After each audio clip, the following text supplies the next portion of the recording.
Graça e paz. Como é que vocês estão? Em primeiro lugar, eu quero agradecer a Deus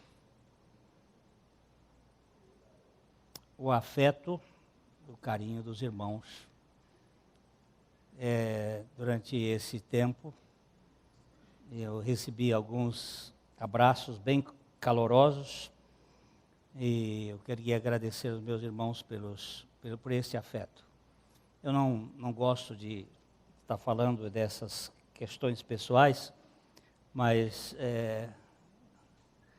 foram muitos gestos de carinho que nós recebemos dos irmãos.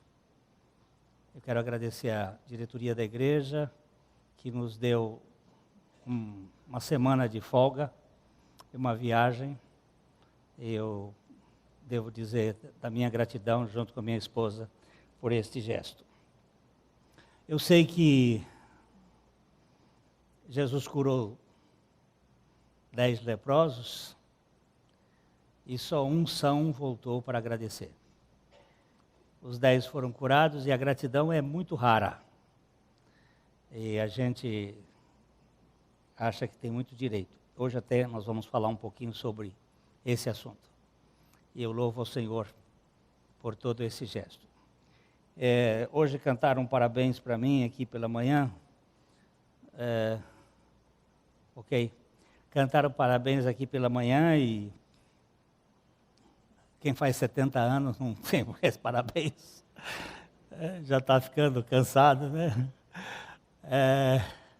Mas a graça de Deus tem nos sustentado e eu espero ainda continuar, se Ele assim desejar, para a glória dEle, continuar correndo a carreira. Eu não sei se temos visitantes hoje pela primeira vez aqui. Se tivermos, levante sua mão, que a gente quer, dá um CD para você.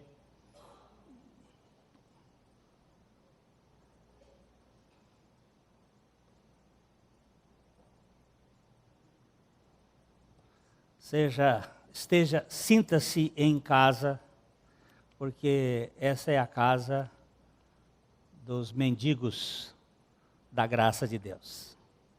Aqui se reúnem aqueles carentes da suficiente graça do Senhor. Dodô, você já está com a sua Bíblia em mãos, e nós vamos abrir no capítulo 4 de Daniel.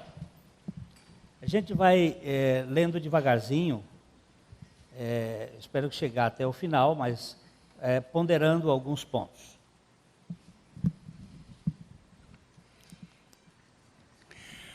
Nabucodonosor, a todos os povos, nações e homens de todas as línguas que habitam em toda a terra, paz vos seja multiplicada. Eu vou parar aqui só para dizer o seguinte: esse Nabucodonosor possivelmente não seja o segundo Nabucodonosor. Nós temos 3 Nabucodonosores no texto. Esse nome Nabucodonosor pode ser referido mas a uma questão titular, assim como Faraó.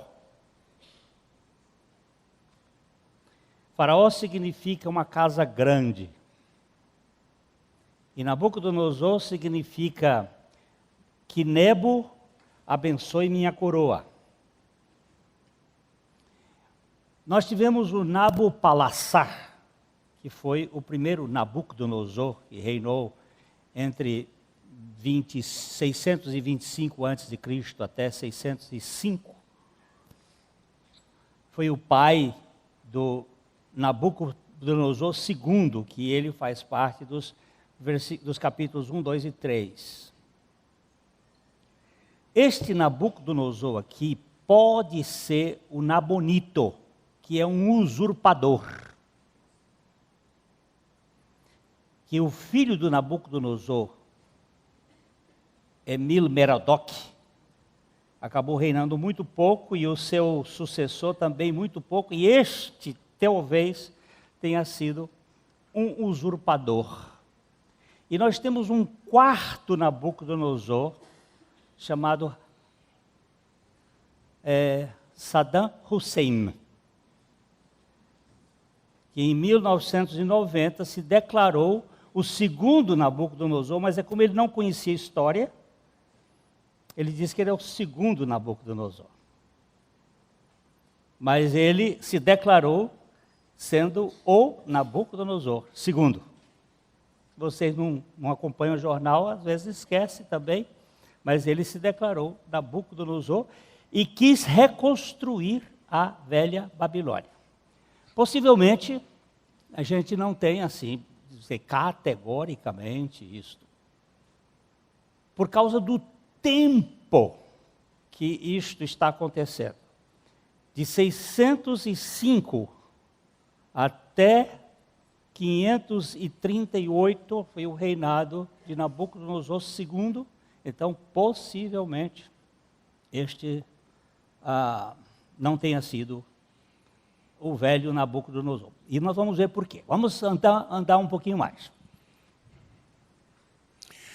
Pareceu-me bem fazer conhecidos os sinais e maravilhas que Deus, o Altíssimo, tem feito para comigo. Eu quero só lembrar vocês das duas palavras sinais e maravilhas, para recordar que sinais são as obras de Deus feitas fora de nós. E maravilhas são as obras de Deus feitas dentro de nós. Quando Deus faz um milagre externo, isto é um sinal.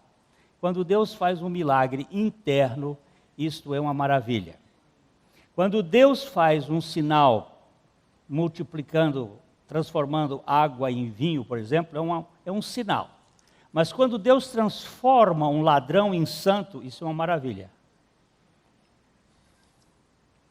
Não tem coisa mais maravilhosa do que transformar um pecador num adorador.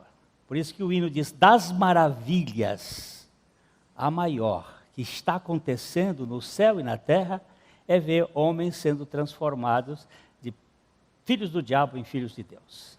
Isso é a maior maravilha que pode acontecer. Eu nasci nesse mundo como filho do diabo. É geração perversa. Filhos da ira. Apesar de ser uma criança boazinha, aparentemente, trazia uma natureza perversa. E houve um dia que o Senhor me regenerou, me vivificou, e depois Ele me regenerou, me fez convertido, e eu me converti. E aí nós já estamos fazendo a doutrina da redenção, como é que faz. Estou num processo de santificação para ser glorificado. Tudo isso por causa da sua graça. E nós sabemos que isto aqui é uma maravilha. Uma maravilha maravilhosa. Que o maravilhoso conselheiro realiza. Então nós temos aqui que ele diz, também lembramos que o Altíssimo é a expressão que aparece no livro de Daniel 6 vezes e que mostra aquele que governa os céus e a terra, como apareceu lá no tempo de Abraão com o sacerdote Melquisedeque e ele disse: esse é o sacerdote do Deus Altíssimo, o que governa os céus e a terra. Então ele aparece aqui como o governante de todo o mundo, o Altíssimo. Deus tem nomes específicos. Quando se refere à Trindade, é Elohim. Quando se refere à paternidade participativa, é El Shaddai. Quando ele se refere a Jesus Cristo, ou Cristo, é Javé. E assim tem expressões específicas. E aqui ele é apresentado como o Altíssimo, Elion, e está na forma aramaica do texto. Versículo 3. Quão grandes são os seus sinais e quão poderosas as suas maravilhas. O seu reino é reino sempiterno e o seu domínio de geração em geração. Você presta atenção que aqui ele mostra que os sinais são grandes, mas as maravilhas são poderosas. Mudar um homem é muito mais difícil do que transformar água em vinho. Ainda que para transformar água em vinho, segundo o Dr. Adalto Lourenço, seria necessária a energia. Bem, vamos fazer o cálculo dele. O Sol, a cada segundo, deixa eu ver se eu lembro aqui, a cada segundo transforma matéria em energia 5 milhões de toneladas, cada segundo. Ele transforma matéria em energia solar, calor, a cada segundo. 5 milhões de toneladas. Para transformar 720 litros de água em 720 litros de vinho, seria necessária a energia de 100 milhões de estrelas do tamanho do Sol durante 24 horas. Esse é o cálculo feito por um físico do Instituto Max Planck, Dr. Adalto Lourenço, que falou aqui neste púlpito. Imaginou? E Jesus nem suou para transformar água em vinho. É mais fácil do que transformar um bandido, um latrocida, blasfemador, que xingava Jesus na cruz, porque os evangelhos dizem que houve um momento em que os dois estavam blasfemando, um de um lado, o outro do outro. Jesus sendo crucificado com aqueles dois ladrões. E houve um momento em que um destes ladrões, o ladrão da direita, é sempre interessante porque é da direita. Esse ladrão da direita vira-se para Jesus e disse: lembra-te de mim quando entrares no teu reino. E Jesus disse: hoje mesmo estarás comigo no paraíso. Então, para transformar esta água em vinho, Jesus não suou, mas para transformar bandido em santo, ele sangrou até o fim. É mais fácil, meus irmãos, os grandes sinais para Deus do que as grandes maravilhas. Por isso, eu acho, quando eu vejo um pecador transformado, não é à toa que no céu tem festa. É quando no céu tem festa, é quando um pecador é transformado. Outra coisa que o texto está dizendo é que o seu reino é sempiterno. Essa palavra é continuamente, eterno, é de eternidade a eternidade. O seu reino não é um reino provisório ou que tenha um tempo que ele não esteja governando.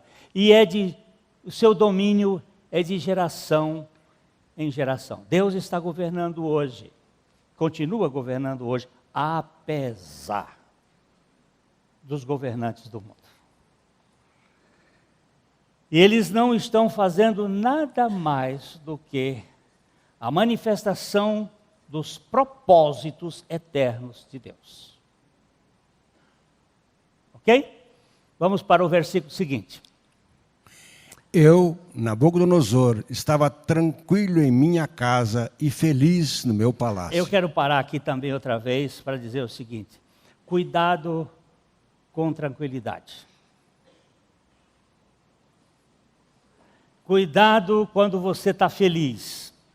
Há muito mais perigo para uma pessoa que está tranquila do que para um que está no arroxo. Eu dizia para alguém muito próximo essa semana, eu prefiro 1000 vezes as lutas e tentações, a ausência de problemas, porque quando eu estou nas lutas, nas tentações, eu recorro àquele que pode me sustentar. Benditos são os que são provados. Glória a Deus.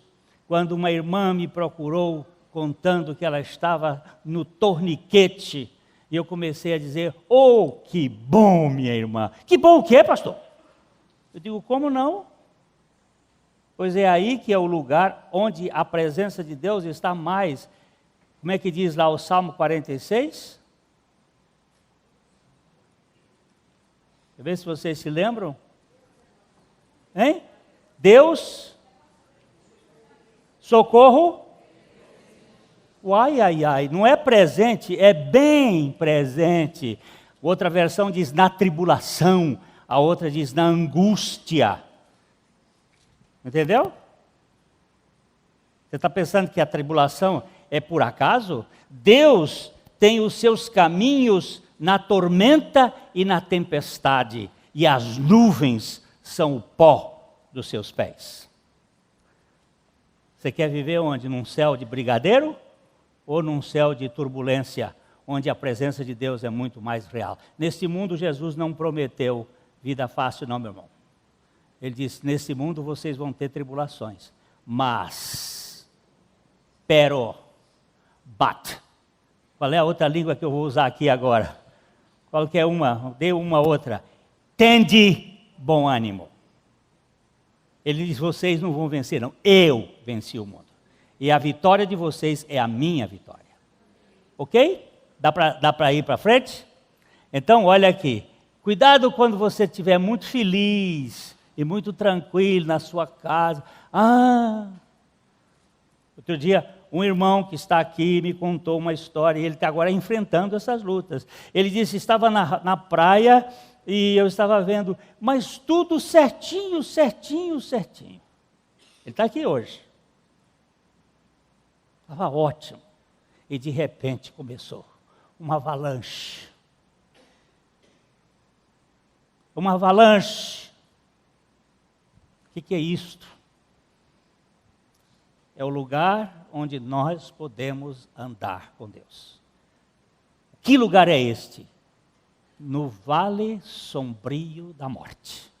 Tu estás comigo, a tua vara e o teu cajado me consolam. Livra-me, Senhor, de querer um mundo sem problemas, porque não existe aqui. Nós saímos do jardim do Éden e entramos num deserto, mas nesse deserto, o Senhor, é nuvem de dia e sol de noite. O Senhor nos dirige, o Senhor nos protege. Quem quiser teologia de prosperidade, vá para outro canto. Você nessa terra não vai ter, não. Talvez em Marte, talvez em Vênus. Aqui não. Aqui é espinhos e cardos. e Jesus no meio da fornalha, sendo a nossa proteção. Continuamos. Tive um sonho que me espantou. E quando estava no meu leito, os pensamentos e as visões da minha cabeça me turbaram. Ó, esse livro é cheio de sonho. E aqui já estamos no terceiro sonho. E ele teve um sonho que estava no seu leito e houve perturbação. Vamos lá. Versículo 6. Por isso, expedi um decreto, pelo qual fossem introduzidos à minha presença todos os sábios da Babilônia, para que me fizessem saber a interpretação do sonho. Faraó, sempre quando ele tinha uma questão, ele mandava consultar, buscar os especiais para introduzir no conhecimento. Os reis têm os seus conselheiros, eles buscam os seus conselheiros. Então ele mandou chamar toda essa turma. Vamos lá, versículo 7. Então entraram os magos, os encantadores, os caldeus e os feiticeiros. E lhes contei o sonho, mas não me fizeram saber a sua interpretação. Por que aqui a gente já começa a duvidar que fosse o primeiro, o Nabucodonosor II? Porque o Nabucodonosor II, ele já tinha tido uma experiência e a turma não tinha. Ele ia mandar buscar de novo quem não ia interpretar? Porque na primeira vez que ele teve um sonho, vieram aquele turma toda desses todos aqui, ó, caldeus, encantadores, feiticeiros, e eles não puderam interpretar, e Daniel interpretou. E ele iria agora mandar buscar essa turma toda de novo? Ele já sabia que no reino dele, Daniel era o segundo, no reino de Nabucodonosor II. Ele ia lá mandar pedir essa turma? Possivelmente por isso, temos coisas. Versículo 8. Por fim, se me apresentou Daniel, cujo nome é Beltesazar, segundo o nome do meu Deus, e no qual há o Espírito dos deuses santos, e eu lhe contei o sonho, dizendo... Ó, agora você presta atenção, que ele disse, se me apresentou, ele não conhecia o Daniel. Se me apresentou um tal Beltesazar, segundo o nome do meu Deus, e este tinha o Espírito dos deuses santos. Esses deuses santos aqui está se referindo a Elohim, ao Deus que é plural, o Pai, o Filho e o Espírito Santo, e que são únicos. Santo significa isto, único, separado. Então, ele foi, e eu lhe contei o sonho. Do verso até 8, 9, até o verso 17, ele vai contar o sonho para Beltesazar. Então vamos lá, correr. Versículo 9. Beltesazar, chefe dos magos, eu sei que há em ti o Espírito dos deuses santos, e nenhum mistério te é difícil. Eis as visões do sonho que eu tive, dize-me a sua interpretação. Pode continuar. Eram assim as visões da minha cabeça quando eu estava no meu leito. Eu estava olhando e vi uma árvore no meio da terra, cuja altura era grande. Crescia a árvore e se tornava forte, de maneira que a sua altura chegava até ao céu, e era vista até aos confins da terra. A sua folhagem era formosa e o seu fruto abundante, e havia nela sustento para todos. Debaixo dela, os animais do campo achavam sombra, e as aves do céu faziam morada nos seus ramos, e todos os seres viventes se mantinham dela. No meu sonho, quando eu estava no meu leito, vi um vigilante, um santo que descia do céu. Agora ele está contando o sonho da árvore. A árvore era grande, chegava até o céu. Quando tudo da Babilônia tem que chegar até no céu. Babilônia, a ideia babilônica é uma ideia de crescimento. A Torre de Babel tinha que chegar no céu. Essa árvore, o topo chegava no céu. Tudo que você vê, Sputnik, Apolo 11 e para riba, tudo é projeto de Babilônia. Se você for para aquela cidade lá essa cidade muito famosa hoje, que tem os arranha-céus mais altos do mundo, é uma réplica do processo babilônico. Como é que ela chama? Dubai. Ó, tudo é grandão, para cima. É a ideia de torre, é a ideia de construção, a ideia para cima, que é diferente da ideia do céu. A ideia do céu é para baixo, o evangelho é para baixo. Jesus desce, se esvazia, acocora, não tem ideia de trono, não tem ideia de lugar alto, de elevação. Essas ideias de elevação são as ideias perigosas. Porque o que esse texto está mostrando aqui é aquilo que nós chamaríamos de o pecado dos pecados. Este capítulo 4 de Daniel, ele fala do que é o grande pecado. Ora, todo pecado é contra Deus. Todo pecado é grande. Mas este pecado é o chamado por C.S. Lewis, no seu livro Cristianismo Puro e Simples, ele chama de o grande pecado. E ele diz, há um vício do qual nenhum homem do mundo é livre, e que todo mundo detesta quando vê nos outros. E de que quase nenhuma pessoa, com exceção de alguns poucos cristãos, ele botou alguns, poucos, já alguns, já é poucos. Alguns poucos cristãos que imaginam que eles são culpados. Não há nenhuma falta que estamos mais inconscientes de sermos culpados dela. E quanto mais temos em nós, mais não gostamos de vê-la nos outros. O que será isso aqui? Olha só. Há um vício do qual nenhum homem no mundo é livre. E que todo mundo detesta quando vê nos outros. E de que quase nenhuma pessoa, com exceção de alguns poucos cristãos, imagina que eles são culpados. Isso é C.S. Lewis escrevendo do estilo dele. Não há nenhuma falta que estamos mais inconscientes de sermos culpados do que esta. E quanto mais temos em nós, mais não gostamos de vê-la nos outros.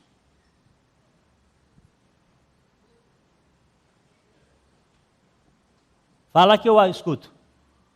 Qual é esse pecado dos pecados? É parente dela. Ele usa a palavra orgulho, soberba. Esse capítulo aqui, é ele. É a soberba, é o pecado dos pecados, o orgulho.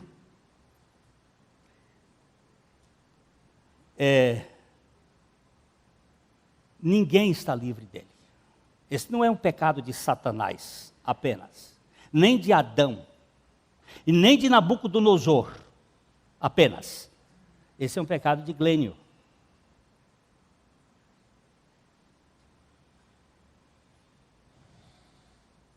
Então, o vigilante que descia do céu.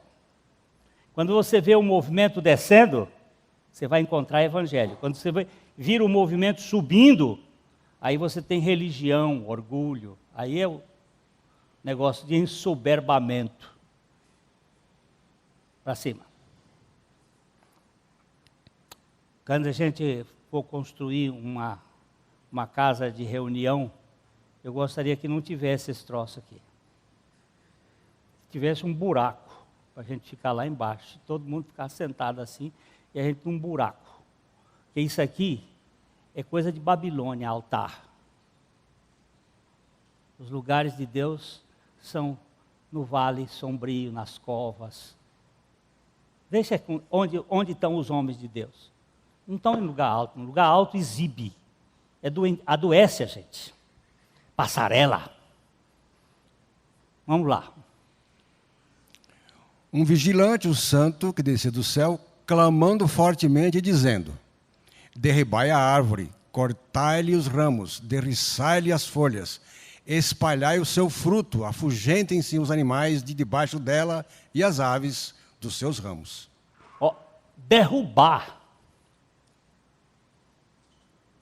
Derrubar, destruir esse negócio grande. Quando o profeta Jeremias foi chamado, Deus disse assim: eu tenho uma missão para você, para derrubar, arrancar, arruinar, destruir, depois para edificar e plantar. Primeiro tem que derrubar, tem que destruir, tem que arruinar esse sistema que nos impõe a uma grandeza, a uma soberbia, a uma onipotência, como se nós fôssemos o centro do universo.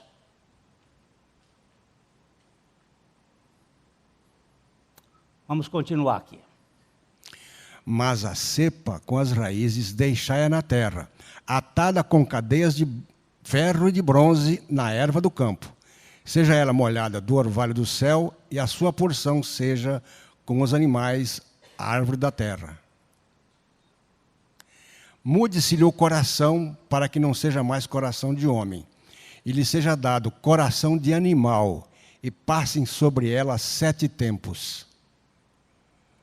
Esta sentença é por decreto dos vigilantes, e esta ordem por mandado dos santos, a fim de que conheçam os viventes que o Altíssimo tem domínio sobre o reino dos homens, e o dá a quem quer, e até ao mais humilde dos homens constitui sobre eles. Pronto.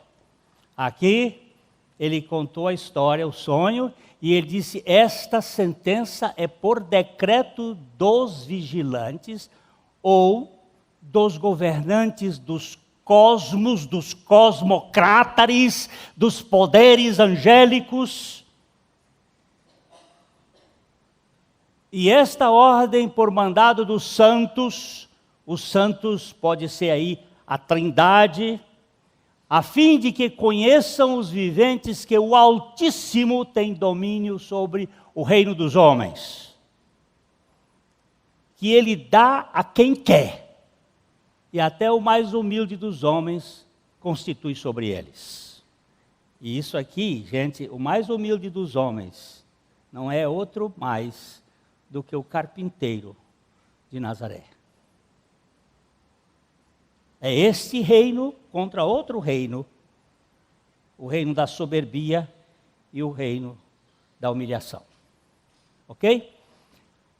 Vamos agora para essa aqui foi a introdução e o sonho. Vamos agora para o verso 18 até o verso 27. Isto vi eu, rei Nabucodonosor, em sonhos. Tu, pois, ó Beltesazar, dize a interpretação, porquanto todos os sábios do meu reino não me puderam fazer saber a interpretação. Mas tu podes, pois há em ti o Espírito dos deuses santos. Aí ele diz: eu sei que você vai me dar, porque a minha turma aqui é formada nas universidades e tal, eles sabem os conhecimentos humanos, mas você tem a revelação do Espírito dos deuses santos. Você tem a revelação de Deus. Então eu estou esperando em você. Verso 19, entra Daniel. Então Daniel, cujo nome era Beltesazar, esteve atônito por algum tempo, e os seus pensamentos o turbavam. Então lhe falou o rei e disse: Beltesazar, não te perturbe o sonho, nem a sua interpretação. Respondeu Beltesazar e disse: Senhor meu, o sonho seja contra os que te têm ódio, e a sua interpretação para os teus inimigos. Então Beltesazar, Daniel, ele agora ficou atônito. Diante do que o rei havia contado a ele ficou perplexo. O texto aqui no original significa que ele perdeu o rumo. Ele se desnorteou. Tanto é que o rei, percebendo que a situação foi tão grave, disse para ele: não te perturbe o sonho, nem a sua interpretação. Eu estou vendo que você... alguns acham que ele ficou por mais de 2 horas, ou um tempo longo, assim, afligido, porque a coisa era grave. E ele respondeu a Beltesazar e disse: Senhor meu, como todo súdito de Deus, ele também é obediente às autoridades deste mundo, mesmo que as autoridades sejam más. Senhor meu, o sonho seja contra os teus, os que te odeiam, e a interpretação para os teus inimigos. O negócio aqui é sério, que não caia na sua cabeça. Isso é para amenizar a situação. Versículo seguinte. A árvore que viste, que cresceu e se tornou forte, cuja altura chegou até o céu, e que foi vista por toda a terra, cuja folhagem era formosa e o seu fruto abundante, e em que para todos havia sustento, debaixo do qual os animais do campo achavam sombra, e em cujos ramos as aves do céu faziam morada, és tu, ó Rei, que cresceste e vieste a ser forte. A tua grandeza cresceu e chega até o céu, e o teu domínio até a extremidade da terra. Você presta atenção que os profetas, eles não têm meias palavras.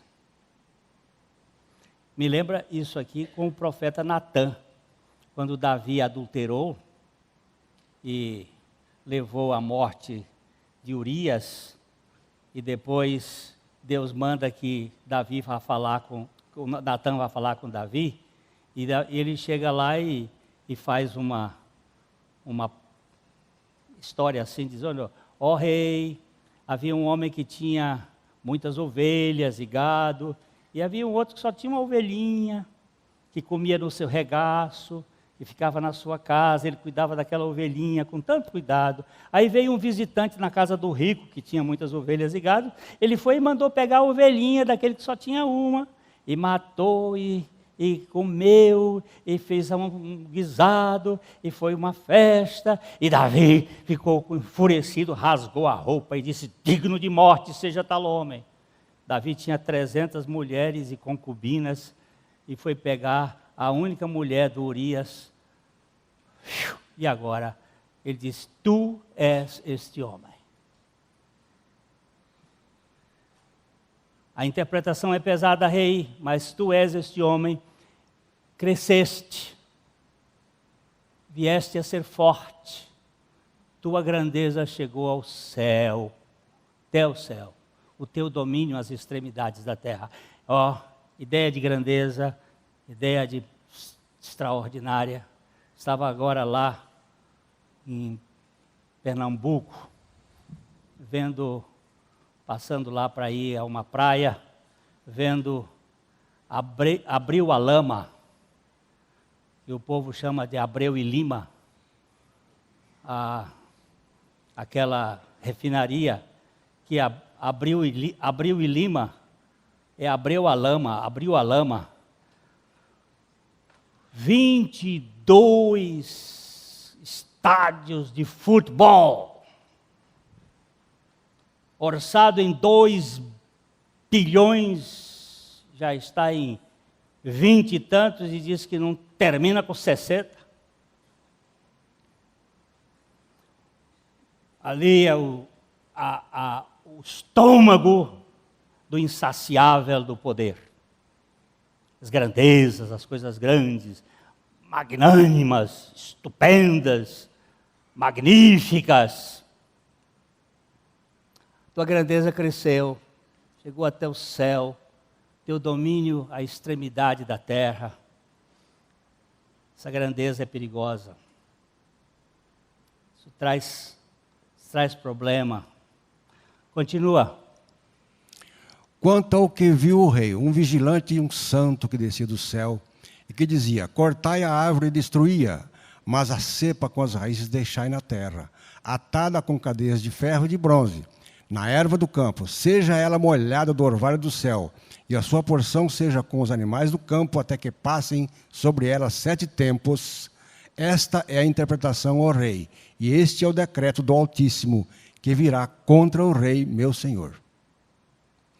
serás expulso de entre os homens, e a tua morada será com os animais do campo.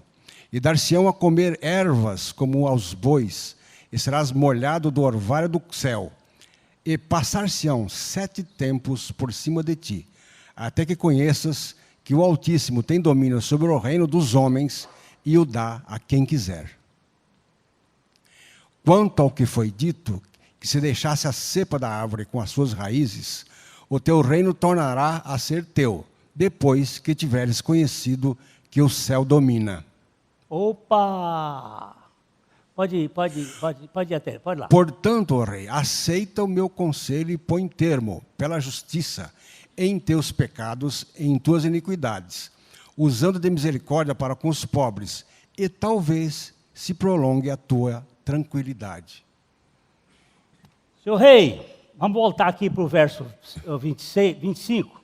Ele diz aqui, ó, serás expulso de entre os homens e a tua morada será com os animais. Zoantropia. Você vai virar um bicho, uma loucura, licantropia, doença dos lobos, doença dos animais. Você vai perder o seu juízo, porque é loucura quem não adora. Você vai perder, você vai comer com os bois, será molhado com o orvalho do céu. Passarão 7 tempos em cima de ti, até que, toda vez que eu encontro um até que, eu paro na Bíblia. Permanecei na cidade até que do alto sejais revestidos do poder. Até que conheças que o Altíssimo tem domínio sobre o reino dos homens e o dá a quem quer. Esse livro trata daquilo que nós chamamos de soberania de Deus. Deus é soberano. Deus governa. Nada acontece na nossa vida sem a volição decisória de Deus ou sem a sua permissão. Tanto a decisão que é direcionada prontamente, quanto a sua permissão, fazem parte do projeto da vontade de Deus. Tem cada coisa linda acontecendo conosco, que são maravilhas estupendas.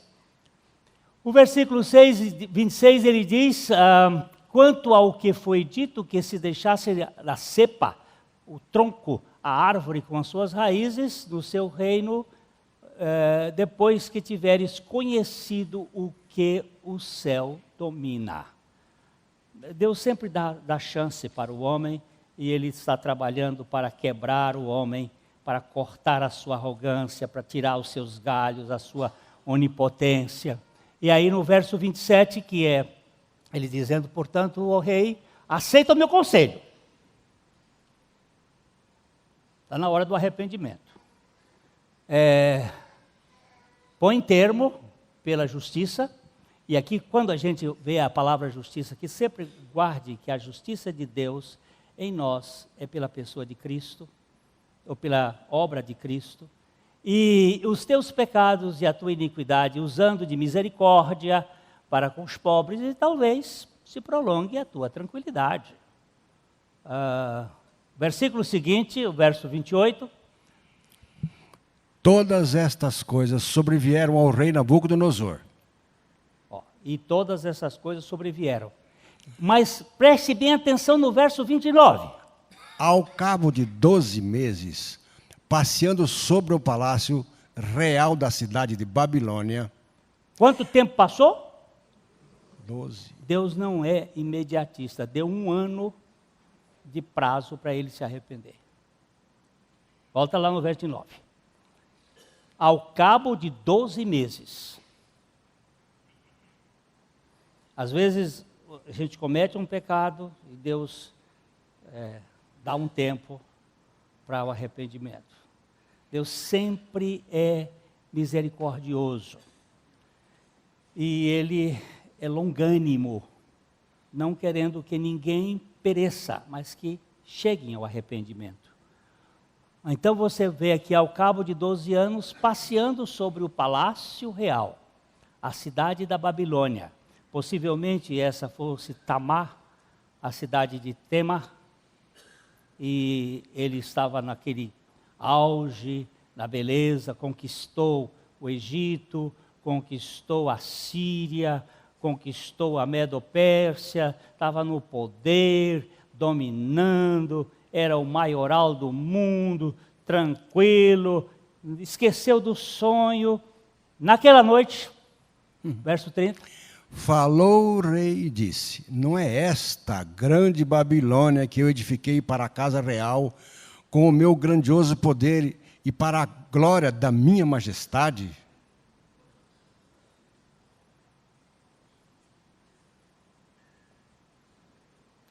É aqui nesse versículo que está o ponto. Não é esta a grande Babilônia que eu edifiquei. Não foi Deus que me deu inteligência, que me deu saúde, que me deu capacidade, que me deu a capacidade de administrar. Sou eu que sou capaz. Sou eu que posso.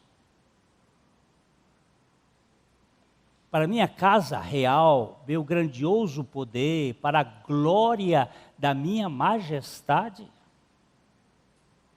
Versículo seguinte.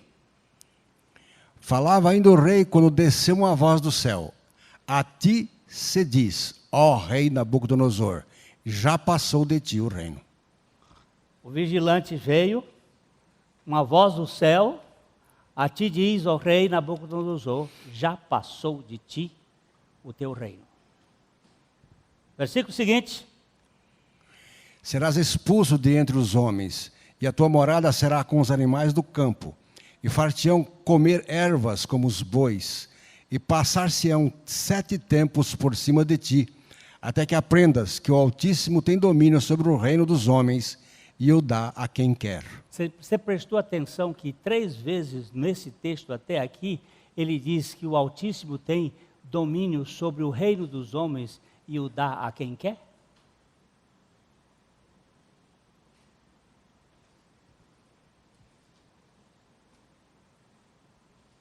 Preste bem atenção no que está escrito. O Altíssimo tem domínio. Você vai Nabucodonosor pastar. Você vai comer capim. Seus cabelos serão como as penas das águias, e as suas unhas como garras de carcará. Pega, mata e come. Você vai virar uma ave de rapina com as suas unhas. Vamos para frente. No mesmo instante se cumpriu a palavra sobre Nabucodonosor, e foi expulso de entre os homens, e passou a comer erva como os bois. O seu corpo foi molhado do orvalho do céu, até que lhe cresceram os cabelos, como as penas da águia, e as suas unhas, como as das aves. Muita gente achava impossível isso acontecer, como uma doença, mas há alguns anos atrás um canadense foi encontrado nessas condições. Os cabelos, as unhas, o tipo físico animalizado, embrutecido, bestializado, uma doença que descompensa até os hormônios e deixa o animal, o ser humano, numa situação lamentável. O que aconteceu? Mas ao fim daqueles dias, eu, Nabucodonosor, levantei os olhos ao céu, tornou-me a vir o entendimento, e eu bendisse o Altíssimo, e louvei, e glorifiquei ao que vive para sempre, cujo domínio é sempre eterno, e cujo reino é de geração em geração. Cara, você está animalizado, mas Deus está trabalhando na sua vida. Houve um momento que aquele rei que só olhava para baixo, para as pessoas de cima para baixo, agora estava tão embaixo que tinha que olhar para cima. Aquele irmão que disse: pastor, o que Deus fez comigo? Eu digo: Deus te botou nessa cama para você olhar para Ele. você estava tão preocupado em olhar para o que você tem, que você não podia olhar para aquele que tem tudo. E você estava só preocupado com o seu reininho. Agora, nessa doença, você vai ficar com a cabeça levantada para cima. Ele disse, olha, eu não tinha pensado. Eu não tinha pensado. Esse texto, levantei os olhos ao céu.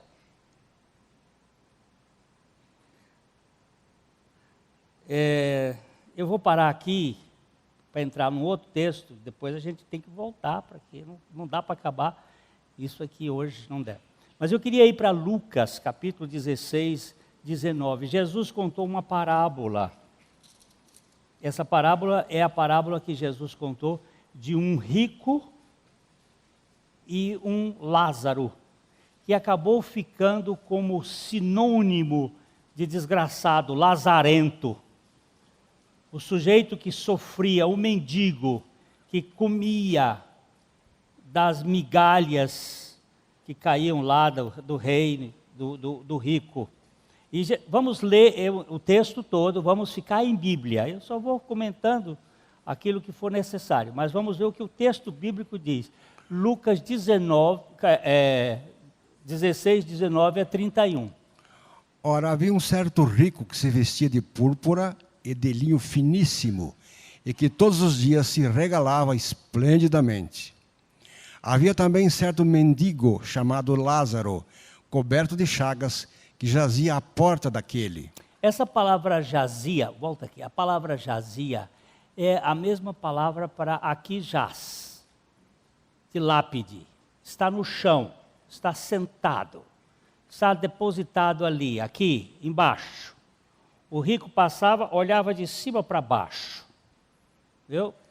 É como às vezes a gente olha as pessoas de cima para baixo, na nossa petulância. Então ele olhava de cima, continua.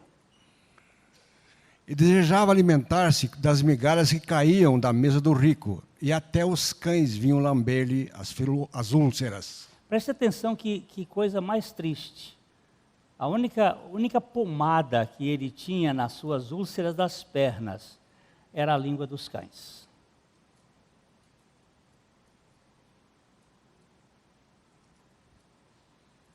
Versículo seguinte. Aconteceu morrer o mendigo e ser levado pelos anjos para o seio de Abraão. Morreu também o rico e foi sepultado.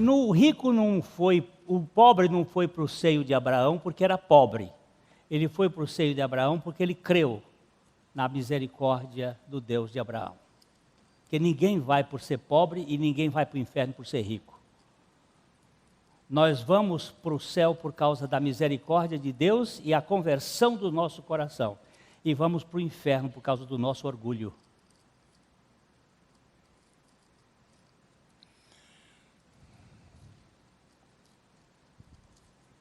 É o nosso orgulho que vai nos levar para o inferno.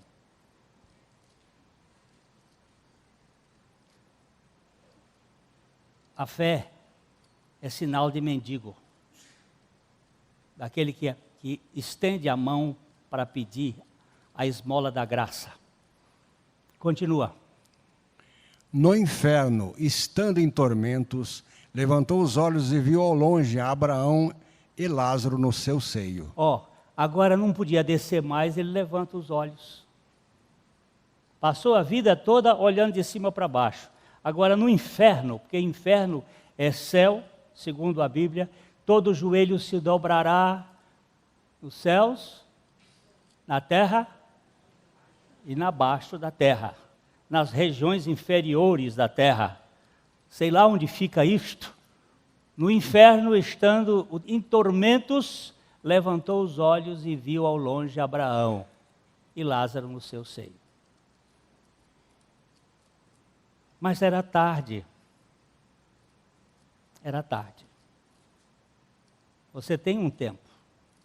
E o seu tempo chama hoje. O pastor Júlio hoje falou pela manhã, esse é o tempo da salvação. O tempo da salvação é hoje. Porque amanhã pode ser muito tarde. Continua. Então, clamando, disse: Pai Abraão, tem misericórdia de mim, e manda a Lázaro que molhe em água a ponta do dedo e me refresque a língua, porque estou atormentado nesta chama. Ele agora, voltando lá um pouquinho, amado, ele disse, você era pai, Abraão, dos judeus, eu também era judeu, pai Abraão, tem misericórdia de mim, mas o tempo da misericórdia passou, meu irmão. O tempo da misericórdia tem um tempo. Nós estamos na era da misericórdia e da graça. Mas ela passa. Ela passa. E manda Lázaro que molhe a ponta do dedo na água. Porque você sabe, onde não tem água, não tem vida. No inferno só tem tormento. Nem água quente não tem. Molhe a ponta do dedo. Eu estou aqui atormentado. Alguém uma vez disse assim, pastor Glenn, o senhor nunca pregou sobre o inferno. Eu digo, eu não gosto de pregar sobre o inferno, mas a Bíblia fala. E o inferno é lugar que foi preparado para o diabo e os seus anjos, não foi preparado para nós, não.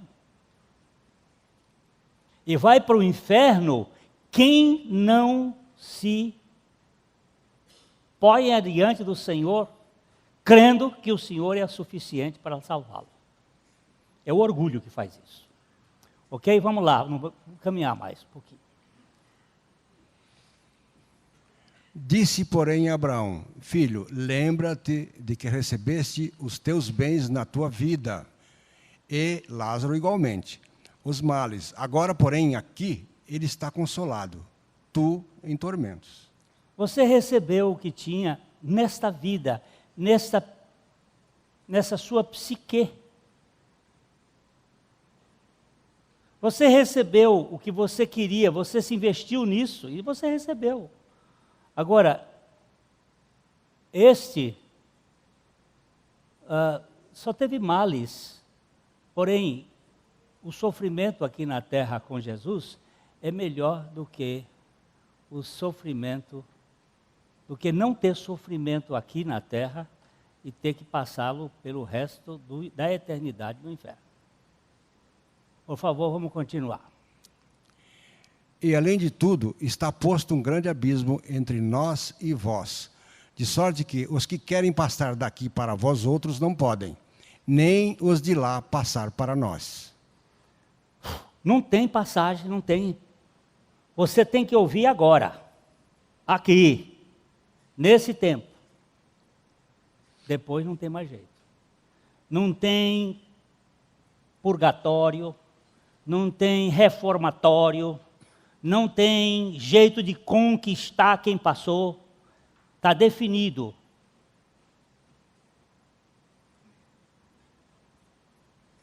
Continue.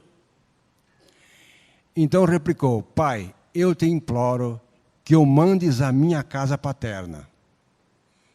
Agora ele está querendo ser evangelista do inferno. E querendo dar a doutrina da evangelização de Deus. Disse, eu preciso que o senhor dê um jeito, que eu tenho lá uns irmãos que eu quero evangelizar eles, para eles não virem para cá. Você vê como ele está entendendo a misericórdia no inferno? O pastor Abuchaim dizia que no céu haverá louvor e no inferno haverá louvor. Que as pessoas no céu vão louvar a Deus pela graça. E vão cantar a Deus, graças te dou porque eu merecia estar no inferno e estou aqui. E no inferno as pessoas vão cantar a Deus pela justiça. Senhor foi justo, porque eu merecia estar aqui e aqui estou.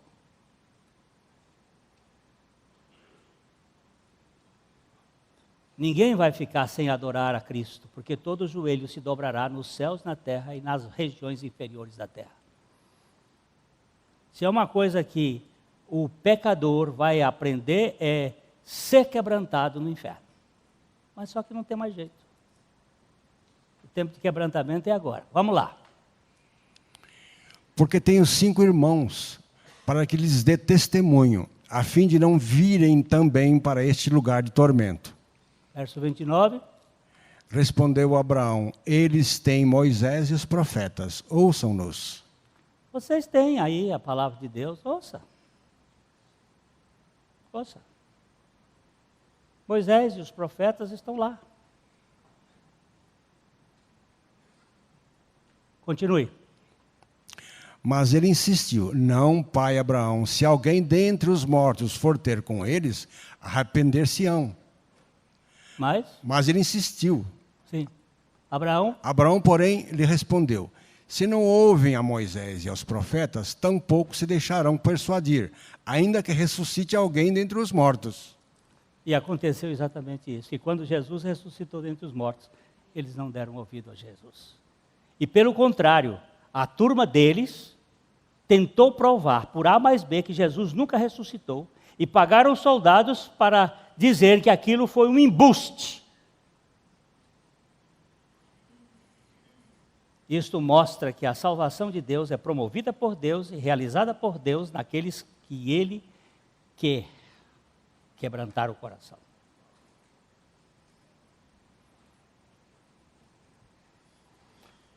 Queridos, deixa eu só para terminar hoje.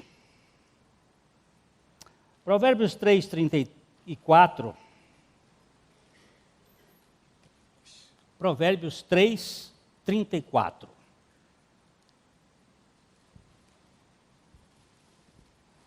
Eu vou voltar domingo que vem para a gente rescaldar isto aqui. Certamente ele escarnece dos escarnecedores, mas dá graça aos humildes. Esta verdade ela é repetida 3 vezes na Bíblia.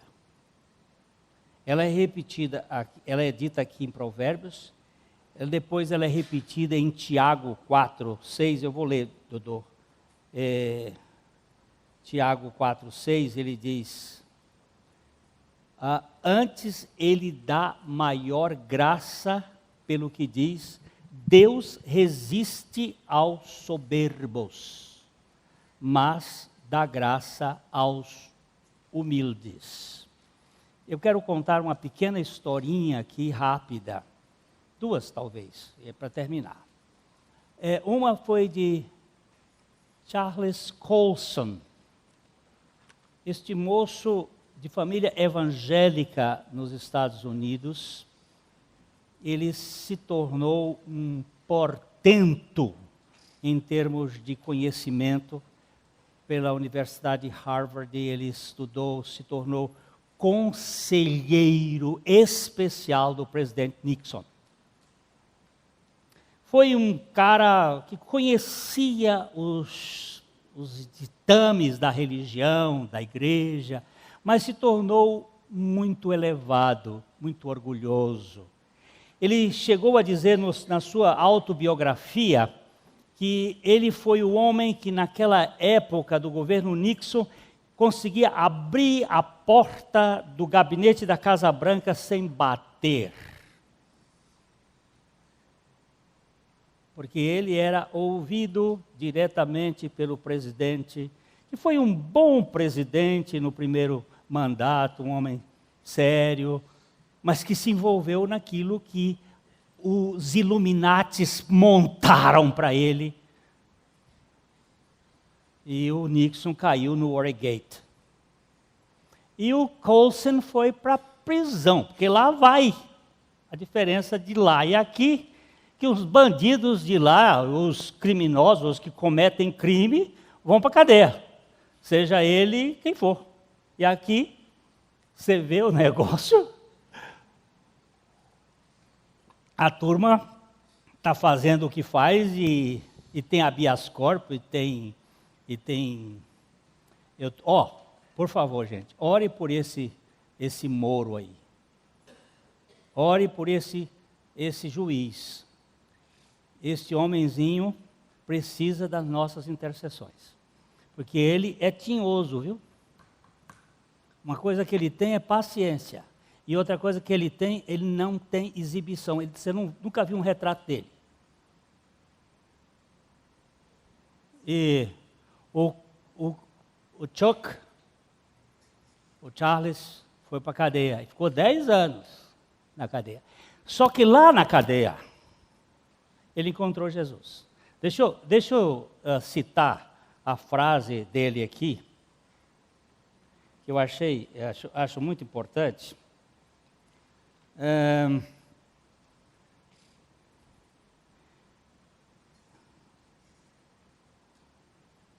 Ele foi humilhado até erguer os seus olhos para o Rei dos céus e dar o seu coração a Jesus Cristo. E ele disse: admito que a minha experiência dura na cadeia, humilhante, foi a melhor coisa que já aconteceu na minha vida. Ele tem um dos ministérios mais lindos nos Estados Unidos para presos. Ele hoje está bem velhinho, e ele trabalha nas cadeias, na obra de libertação. Mas ele foi como Nabucodonosor, passou um tempo sendo quebrantado, até que os seus olhos foram levantados. E na sua humilhação, ele teve os seus olhos voltados para o Senhor. Entregou a sua vida a Jesus. Ele tem uns livros maravilhosos. Eu tenho aproveitado muito da teologia calvinista segura, que não faz concessões, que não joga para lá e para cá, mas que tem a soberania de Deus, a absoluta firmeza. Se vocês se lembram, teve um jovem chamado Jeffrey Dahmer, lá pelos anos 80. Esse moço matava adolescentes e tirava as coxas e as nádegas para comê-las, punha no freezer e comia-as. Eu não sei se vocês, os mais novos, não podem lembrar disso. Isso foi lá pelos anos 70, 80 e poucos. E ele foi preso e foi condenado à morte. E o Colson entrou na cadeia para pregar o evangelho para Dahmer. E pregou o evangelho e Dahmer creu no Senhor Jesus. No dia da sua morte, da sua execução, ele disse ao capelão: pelos meus crimes que eu cometi, eu devo morrer. É justo que eu morra. Pelo que Jesus Cristo fez por mim, eu vou para o seu reino, porque ele transformou minha vida. A turma da mídia nos Estados Unidos nessa época ficou brabíssima, ficou revoltada, ficou irritada. Como é que pode? O homem comete todos os crimes do mundo e depois ele diz que vai para o céu? Porque o céu não é lugar que você da mídia comanda, nem governador nenhum. Quem comanda o céu é Jesus Cristo. E ele veio buscar gente perdida, aquele que chega ao fim de si mesmo e que humilhado se quebranta ou é quebrantado por Deus e volta-se pedindo misericórdia. Este vai sentar no trono de Deus. Por isso que as prostitutas vão sentar primeiro do que os escribas e fariseus, porque lá no reino dos céus tem lugar para pecador indigno que Jesus veio buscar e salvar. Eu acho que Nabucodonosor é posição minha. Não vou aqui dizer mais uma, mas eu tenho a impressão que eu vou me encontrar com ele lá. Porque, como disse Matthew Henry, ele diz uma coisa muito preciosa, que nós vamos ter três surpresas quando chegarmos no céu. A primeira surpresa é que você vai ver gente, você não vai ver gente que você tinha certeza que ele estaria lá. Gente da igreja. Você tinha certeza que ele ia estar lá e não está. A segunda surpresa é que você vai ver gente que você tinha certeza que não ia estar e vai estar. E a terceira surpresa, e a mais exuberante de todas, é que eu vou estar lá. Porque a graça de Deus me apanhou. Esse é o evangelho que me faz sentido. Jesus veio buscar e salvar o perdido. Você está na fila? Então bota a cabeça no chão, quebrante-se diante do Senhor e diga: tem misericórdia de mim. Ou levante os seus olhos do lugar baixo para cima e diga: ó Altíssimo, Tu que governas os céus e a terra, troca o meu coração. Tira esse coração de pedra, me dá um coração de carne. Faz essa obra que é maravilhosa. É mais do que um sinal, é o milagre dos milagres. Transforma-me e faz-me uma nova criatura, pela tua misericórdia e graça. Eu creio nesses milagres e creio nessas maravilhas e nesses sinais que Deus não só fez no passado, mas faz hoje. E fará até o Senhor Jesus Cristo retornar para que a gente vá com Ele para um novo céu, uma nova terra, para um novo reino, para um novo milênio, para um novo sistema, onde não há injustiça. Ou melhor, onde há justiça. Ok? Este texto é repetido também em 1 Pedro 5, quando Deus resiste ao soberbo, mas Ele dá graça ao quebrantado, àquele que Ele humilha para chegar a depender dEle. A mensagem que você acabou de assistir faz parte do Ministério de Comunicação Palavra da Cruz. Temos um grande acervo de estudos bíblicos em áudio e vídeo. Distribuímos também gratuitamente o jornal mensal Palavra da Cruz. Entre em contato conosco pelo fone 0 operadora 43 3372 8900 ou pelo e-mail livraria@piblondrina.com.br.